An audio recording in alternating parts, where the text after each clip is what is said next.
우리는 그를 변절자라 부릅니다. 쉽게 쉬어버리는 나물에 그의 이름을 붙여 조롱했죠.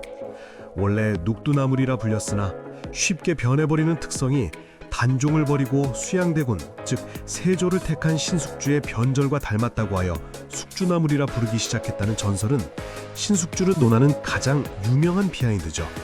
사실 이는 후대 유교적 가치관이 투영된 야사일 가능성이 높지만 대중에게는 그의 이미지를 결정짓는 가장 강력한 상징입니다. 하지만 여기 또 다른 기록이 있습니다. 7개 국어를 구사하고 조선의 100년 기틀을 닦은 천재학자, 죽어서 총절이 된 성산문과 살아서 시스템이 된 신숙주. 오늘 그 지독한 선택의 기록을 해부합니다. 벚꽃이 흩날리는 지편전, 젊은 신숙주와 성산문이 마주 앉아 토론하는 모습은 지편전의 봄, 찬란했던 동지애를 느끼게 하죠. 세종대왕이 밤늦게 공부하다 잠든 신숙주에게 어의를 덮어준 일화는 유명합니다. 당시 그 자리에 함께 감동했던 동료가 성산문이었습니다. 명나라 언어학자 황찬을 만나러 요동을 13번이나 오가며 훈민정음을 다듬던 그들은 단순한 동료가 아니었습니다. 조선이라는 거대한 꿈을 공유한 형제였죠. 하지만 세종의 사후, 어린 단종이 왕위에 오르며 그들의 꿈은 피비린내 나는 현실로 변하기 시작합니다. 계유정난 당시 신숙주는 침묵과 수양대군으로의 전향을 선택합니다. 성산문은 사육신과 함께 비밀스러운 단종 보기거사를 모의합니다. 성산문은 왕은 하나이며 선왕의 유지를 저버리는 것은 짐승의 길이다 라며 죽음으로써 영원한 충절의 아이콘이 되는 길을 택합니다. 신숙주는 죽은 왕의 이름이 백성을 배불리지 못한다. 피 묻은 손이라도 국가의 기틀을 잡는 것이 선왕의 진정한 뜻이다 라며 비난을 감수하고 시스템을 구축하는 길을 택합니다. 성산문에게 임금은 절대적인 명분이었고 신숙주에게 임금은 국가를 지탱하는 실체였습니다. 성산문이 과거의 약속을 지키기 위해 목숨을 걸 때 신숙주는 미래의 조선을 위해 피 묻은 손을 잡았습니다.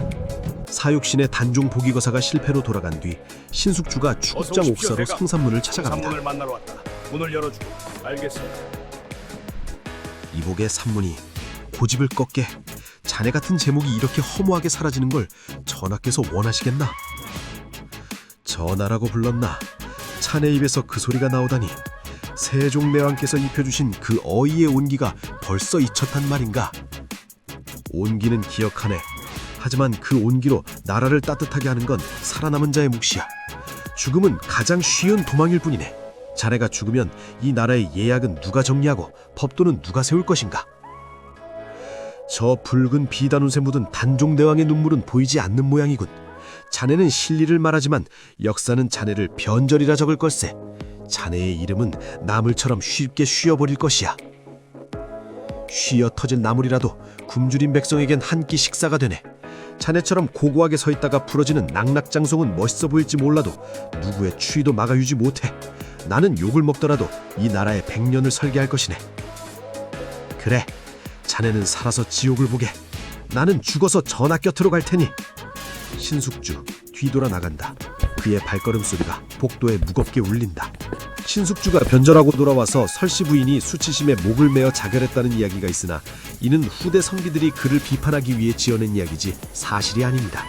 실제 부인은 단종 보기 사건 전에 병으로 사망했습니다. 실제로는 공신들에게 배분되었지만 신숙주가 사육신의 처자식들을 노비로 거두어 보호하려 했다는 설은 그의 고뇌가 엿보이는 한편 성산문이 지켰던 충절이 훗날 세조의 후손들에게 통치 이념으로 칭송받게 되는 아이러니가 깊은 여운을 남깁니다.